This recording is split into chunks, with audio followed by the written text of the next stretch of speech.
It's the start of a new year, and many are planning on starting businesses with the intention it will bring them the financial freedom they seek.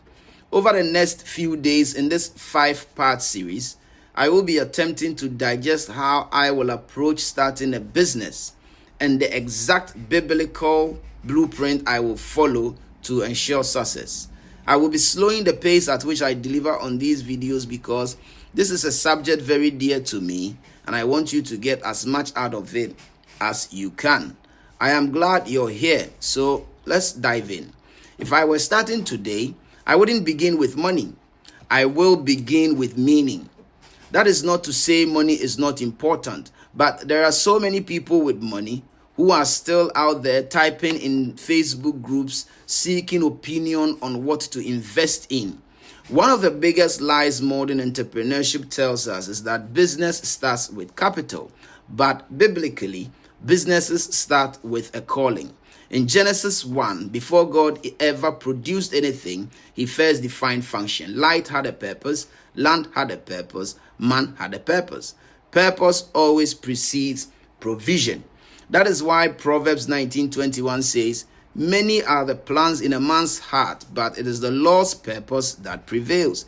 If your idea is not aligned with a real purpose, no amount of hustle can sustain it. So the first step in the biblical blueprint is problem-centered ideation, a creative solving approach central to design thinking that focuses on generating a wide range of potential solutions to clearly defined problems, moving from understanding the what and why to exploring how through techniques like brainstorming, mind mapping, and challenging assumptions. These are structured methods used to stimulate creativity and to generate a wider range of ideas. They are important because they help overcome creative blocks and explore new perspectives to developing new solutions. Coming up with a working business idea does not just happen in a vacuum. It takes effort, patience, and diligence. Throughout Scripture, God raises solutions in response to problems, consistently beginning with a problem that burdens his heart and provoking a solution through a willing vessel. Joseph rose because famine was coming, and God gave him insight to design an economic storage system that preserved many nations. Nehemiah was stirred by broken walls and responded with strategic rebuilding, leadership, and workforce mobilization. Moses confronted oppression and beyond deliverance implemented a governance system to sustain a free people.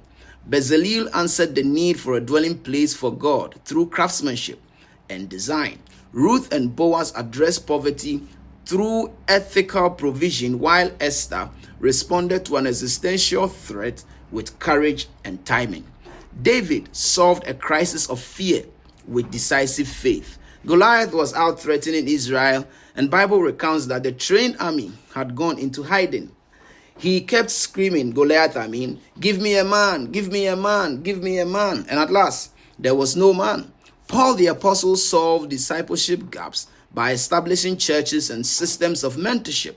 Ultimately, Jesus himself is the clearest model. Humanity's lost condition met with a redemptive solution rooted in service. The biblical pattern is unmistakable. God reviews a problem, places a burden on a person, activates their gifting, and releases a solution that serves many. God does not anoint ideas that exist only to enrich egos. He anoints ideas that relieve burden. So the right questions are not, what can I sell? What's trending on TikTok? What's going viral? These are very, very, very good questions to ask. But the biblical questions to ask when starting a business are, what problem do I consistently notice? What inefficiencies frustrate me? What do people already come to me for help with? Travis Kalanick was frustrated he couldn't get a taxi on a cold night. He built on-demand ride-hailing app Uber, currently valued above $176 billion. The founders of Airbnb couldn't afford rent. They rented out air mattresses to strangers, created short-term stays, and Airbnb today is worth some $79 billion. Jeff Bezos was frustrated by limited book availability in physical stores. He built an infinite shelf retail model, and Amazon today is one of the world's leading businesses, transcending its original intent to becoming a global giant across various industries.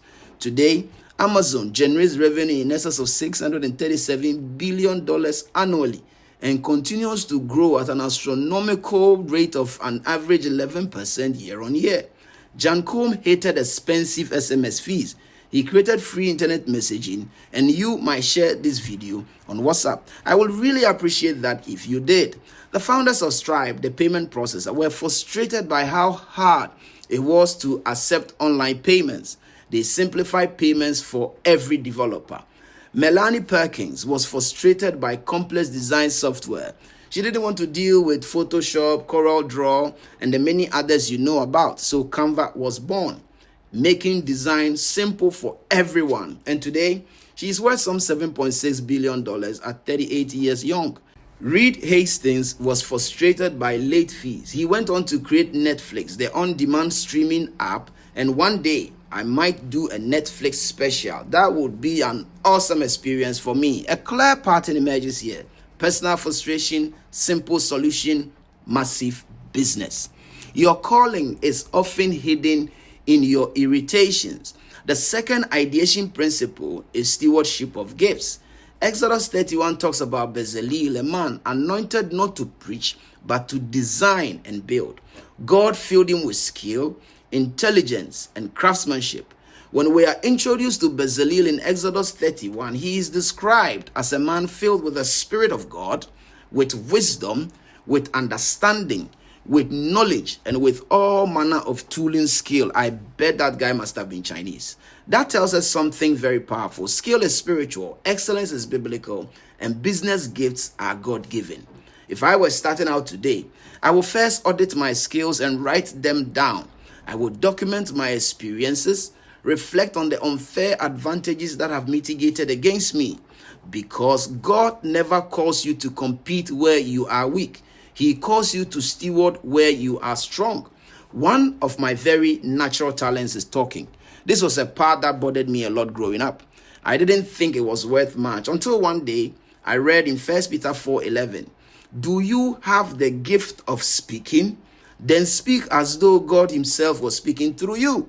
The realization that speaking wasn't a nuisance but a gift spurred me on a whole new tangent. This is a talent I have honed into great marketing skill, a skill I have brought to bear on my own entrepreneurial journey. And anyone who knows me knows this for a certainty, that I can sell ice to the Eskimo and leave him feeling he got the best deal of his life. Finally, ideation must pass the service test. Jesus says in Matthew 20:26, "Whoever wants to become great among you must first be your servant." If your idea cannot serve people ethically, consistently, in a scalable manner, it is not ready. Biblical ideation answers three key questions. Who does this help? What burden does this remove? Why am I the one trusted to carry this?